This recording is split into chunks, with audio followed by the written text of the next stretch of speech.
The Science of Getting Rich by Wallace D. Wattles.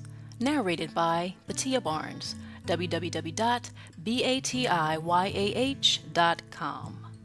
Chapter 10. Further Use of the Will. You cannot retain a true and clear vision of wealth if you are constantly turning your attention to opposing pictures, whether they be external or imaginary.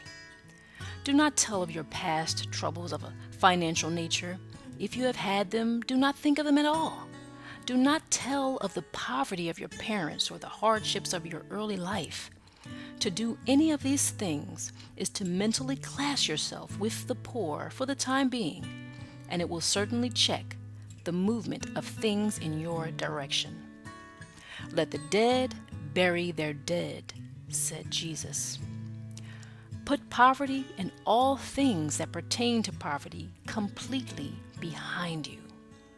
You have accepted a certain theory of the universe as being correct, and are resting all your hopes of happiness on its being correct. And what can you gain by giving heed to conflicting theories? Do not read religious books which tell you that the world is soon coming to an end, and do not read the writings of muckrakers and pessimistic philosophers who tell you that it is going to the devil. The world is not going to the devil. It is going to God. It is wonderful becoming. True, there may be a good many things in existing conditions which are disagreeable. But what is the use of studying them when they are certainly passing away, and when the study of them only tends to check their passing and keep them with us? Why give time and attention to things which are being removed by evolutionary growth, when you can hasten their removal only by promoting the evolutionary growth as far as your part of it goes? No matter how horrible in seeming may be the conditions in certain countries, sections, or places, you waste your time and destroy your own chances by considering them. You should interest yourself in the world's becoming rich. Think of the riches the world is coming into instead of the poverty it is growing out of, and bear in mind that the only way in which you can assist the world in growing rich is by growing rich yourself through the creative method, not the competitive one. Give your attention wholly to riches. Ignore poverty. Whenever you think or speak of those who are poor, think and speak of them as those who are becoming rich, as those who are to be congratulated rather than be pitied. Then they and others will catch the inspiration and begin to search for the way out. Because I say that you are to give your whole time and mind and thought to riches, it does not follow that you are to be sordid or mean. To become really rich is the noblest aim you can have in life, for it includes everything else. On the competitive plane, the struggle to get rich is a godless scramble for power over other men. But when we come into the creative mind, all this is changed. All that is possible in the way of greatness and soul unfoldment, of service and lofty endeavor, comes by way of getting rich. All is made possible by the use of things. If you lack for physical health, you will find that the attainment of it is conditional on your getting rich. Only those who are emancipated from financial worry and who have the means to live a carefree existence and follow hygienic practices can have and retain health. Moral and spiritual greatness is possible only to those who are above the competitive battle for existence, and only those who are becoming rich on the plane of creative thought are free from the degrading influences of competition. If your heart is set on domestic happiness, remember that love flourishes best where there is refinement, a high level of thought, and freedom from corrupting influences. And these are to be found only where riches are attained by the exercise of creative thought, without strife or rivalry. You can aim at nothing so great or noble, I repeat, as to become rich, and you must fix your attention upon your mental picture of riches, to the exclusion of all that may tend to dim or obscure the vision. You must learn to see the underlying truth in all things. You must see beneath all seemingly wrong conditions the great one life ever moving forward toward fuller expression and more complete happiness. It is the truth that there is no such thing as poverty, that there is only wealth. Some people remain in poverty because they are ignorant of the fact that there is wealth for them, and these can best be taught by showing them the way to affluence in your own person and practice. Others are poor because while they feel that there is a way out, they are too intellectually indolent to put forth the mental effort necessary to find that way and travel by it.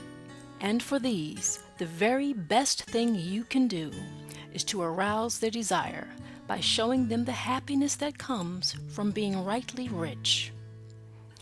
Others still are poor because, while they have some notion of science, they have become so swamped and lost in the maze of metaphysical and occult theories that they do not know which road to take. They try a mixture of many systems and fail in all. For these, again, the very best thing to do is show the right way in your own person and practice. An ounce of doing things is worth a pound of theorizing. The very best thing you can do for the whole world is to make the most of yourself. You can serve God and man in no more effective way than by getting rich. That is, if you get rich by the creative method and not by the competitive one. Another thing, we assert that this book gives in detail the principles of the science of getting rich. And if that is true, you do not need to read any other book on the subject. This may sound narrow and egotistical, but consider, there's no more scientific method of computation in mathematics than by addition, subtraction, multiplication, and division. No other method is possible. There can be but one shortest distance between 2 points. There is only one way to think scientifically, and that is to think in the way that leads by the most direct and simple route to the goal. No man has yet formulated a briefer or less complex system than the one set forth herein. It has been stripped of all non-essentials.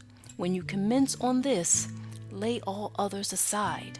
Put them out of your mind altogether. Read this book every day. Keep it with you. Commit it to memory. And do not think about other systems and theories. If you do, you will begin to have doubts and to be uncertain and wavering in your thought. And then you will begin to make failures. After you have made good and become rich, you may study other systems as much as you please. But until you are quite sure that you have gained what you want, do not read anything on this line but this book, unless it be the authors mentioned in the preface. And read only the most optimistic comments on the world's news, those in harmony with your picture. Also, postpone your investigations into the occult.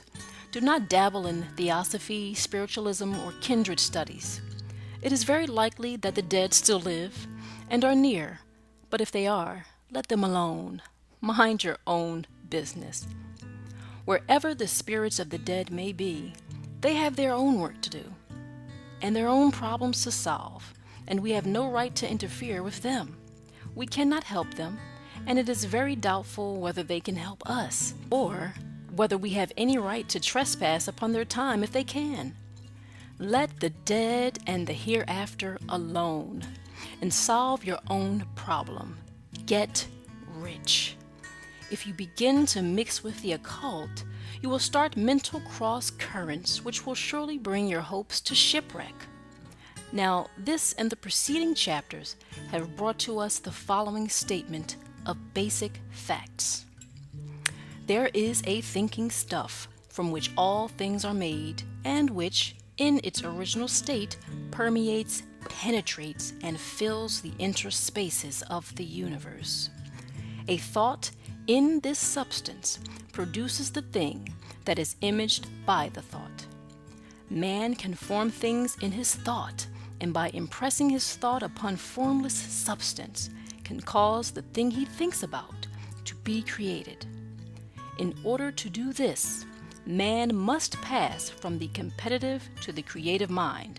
He must form a clear mental picture of the things he wants and hold this picture in his thoughts with the fixed purpose to get what he wants, and the unwavering faith that he does get what he wants, closing his mind against all that may tend to shake his purpose, dim his vision, or quench his faith.